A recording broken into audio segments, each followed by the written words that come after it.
You were lied to. Life isn't fair. It's not supposed to be. And the sooner you accept that, the sooner you can actually start living. You can complain, point fingers, or scroll your life away on TikTok. But none of that will change the cold, harsh truth. Life doesn't care about how you feel. It only responds to what you do. This is where Stoicism begins, not with comfort, but with clarity. So before we go deeper, don't forget to like this video and subscribe to support our journey. And make sure you watch till the end, because what we're about to explore might just be the wake-up call you didn't know you needed. Number 1, life doesn't owe you anything. Most people grow up believing that if they follow the rules, they'll be rewarded. Study hard, get a job, be nice, then happiness shows up like a paycheck. But reality doesn't work like that. You could do everything right and still get hit by life. Ask the person who lost their job after 20 years of loyalty, or the student who studied hard but didn't get the scholarship. Life isn't different. Stoicism teaches us that we're not entitled to outcomes, only our efforts. Marcus Aurelius faced betrayal, war, and plague, but he never expected life to be fair. He only asked himself, what can I control? That's the shift most people never make. They keep begging for life to play nice instead of learning how to play hard. If you wait for life to be fair, you'll waste it. Accepting that nothing is guaranteed is liberating. It means you stop expecting and start acting. You focus on what you can give, not what you can get. You realize that growth often comes in silence, not applause. This brutal truth separates the reactive from the resilient. Most can't handle it. They want comfort, not character. But if you're watching this, chances are you're not most people. You're here to take full responsibility, and that changes everything. Number 2, pain is part of the process. Every meaningful achievement in life comes with pain. Physical pain, emotional pain, mental discomfort. It's the price of progress. But here's the catch. Most people are allergic to pain. They avoid hard conversations, tough decisions, and deep discipline. They want the reward without the struggle. Epictetus was born a slave. He walked with a limp because his master twisted his leg until it broke. But he still became one of the greatest Stoic philosophers in history. He didn't curse his fate. He used it. He understood that pain wasn't the problem. Resistance to pain was. Today, pain comes in quieter forms. It's the loneliness of building something that no one understands. It's waking up at 5 a.m. to train when your body begs for sleep. It's cutting off toxic relationships, even if it means standing alone. Pain, when embraced, becomes a forge. If you truly want to change your life, stop avoiding discomfort. Lean into it. Let it build you. Every great life is on the other side of pain most people run from. And if you can walk through it without losing your soul, you'll find strength most people never will. Number 3, you're going to die, and that's your advantage. Death is the one thing we all try to ignore, but it's the only truth we can't escape. Most live like they'll live forever, wasting time, holding grudges, scrolling endlessly.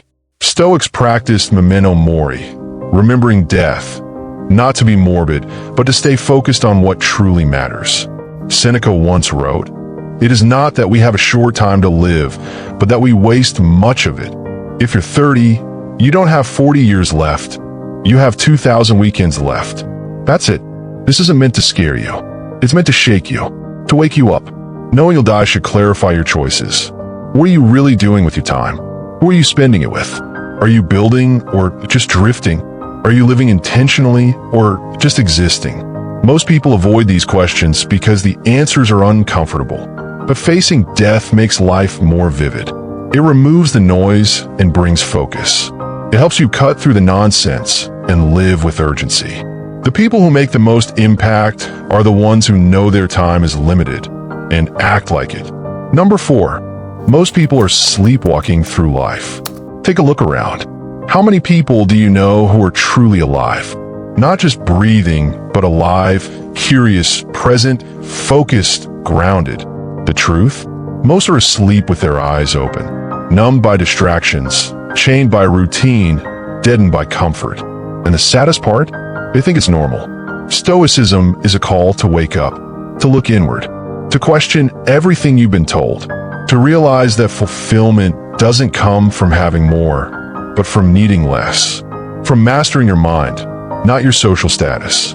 The modern world is designed to keep you asleep. Dopamine-driven apps, endless notifications, mindless content. Most people are too distracted to think, too tired to change, and too scared to be alone with their own thoughts. That's not a life, that's a loop. You break out by becoming conscious, by observing your thoughts, by choosing your habits, by living deliberately. It won't be easy. You'll feel like an outcast at first, but you'll also feel free. Because when you stop living like everyone else, you finally start living for yourself. Number 5, no one's coming to save you. Here's the final truth. No one is coming. No mentor, no relationship, no government, no genie. You're it. The sooner you accept that, the faster you grow. This doesn't mean you have to do it all alone, but it means you're responsible for your life, whether you like it or not. Think of Viktor Frankl, who survived Nazi concentration camps and still found meaning in suffering. He wrote that everything can be taken from a man except the last of human freedoms, the ability to choose his attitude in any given circumstance. That's power. Most people never tap into that power. They give it away to excuses, to addictions, to blame. They wait for the right time, the perfect opportunity, the next motivation video. But life doesn't wait, and every second you spend waiting is a second you'll never get back. You're stronger than your fears, more capable than your doubts, and more resilient than your past. But none of that matters if you don't act on it. Don't wait for approval. Don't wait for permission. Don't wait for tomorrow. Take ownership, take action, and take control, because this life is yours, and no one is coming to live it for you. Number 6. Most people don't want the truth, but comfort. People say they want honesty, but what they actually want is reassurance. They want to hear that everything will be okay, that their efforts are enough, and that the universe has a plan. But life doesn't operate on feel-good mantras. It rewards awareness, not wishful thinking. Stoicism urges us to seek truth, even when it's uncomfortable. When Epictetus was asked how to achieve freedom, he didn't say, follow your passion. He said, discipline your desires. He understood that comfort is often the enemy of clarity. Truth usually hurts before it heals. Look around. How many people cling to false beliefs just to feel better? They believe success should be fast, that love should be effortless, that people owe them kindness. But when reality doesn't match the story, they blame the world instead of questioning the narrative. Facing the truth isn't easy, but it's essential. It forces you to grow. It breaks illusions and builds resilience. And once you develop the courage to see life as it is, not as you wish it to be, you gain the rarest kind of power, the ability to respond with wisdom, not emotion. Number 7, you could do everything right and still lose. Sometimes you'll give your all, and it still won't be enough. You'll work hard, love deeply, stay loyal, and still get hurt, ignored, or passed over. Most people break here. They assume life is broken, but it's not. It's just brutal, and Stoicism prepares you for that. Marcus Aurelius was emperor, but he lost children, faced betrayal, and ruled during a plague. His reward for doing his best? Suffering. But he didn't spiral into self-pity. He asked himself one question over and over. Is this within my control? If it wasn't, he let it go. We live in a world obsessed with results. But the Stoic life is built on effort, not outcome. You might pour your heart into a business that fails. You might give someone your trust, and they still walk away. But none of that makes your effort meaningless. In fact, that's where your character is revealed. When life slaps you after your best effort, will you stay down or stand up wiser? Most people fold. But if you're built different, if you're grounded in something deeper than external winds, you'll find peace in knowing you gave your all, even when the world gave nothing back. Number 8, your mind is your worst enemy or your greatest weapon. The most dangerous place you'll ever go is inside your own head. Your thoughts can either destroy you or deliver you. Most people don't even realize they're at war with themselves, dragged down by insecurities, fear, overthinking, and doubt. But Stoics knew that true mastery starts in the mind. Seneca wrote, "We suffer more in imagination than in reality." That's still true today. How many times have you made up worst-case scenarios that never happened? How much time have you wasted replaying the past or fearing the future? That's your mind working against you. Now flip it. When your mind is trained, calm, focused, present, it becomes a weapon. You stop reacting. You start responding. You stop panicking and start planning. You replace chaos with clarity. That's the goal of Stoic practice. Not to escape the world, but to conquer your inner one. You'll never control every situation, but you can always control your perception. Train your thoughts like a warrior trains his sword. Sharpen them. Discipline them. Because in a world full of noise, the quietest mind is the most powerful one.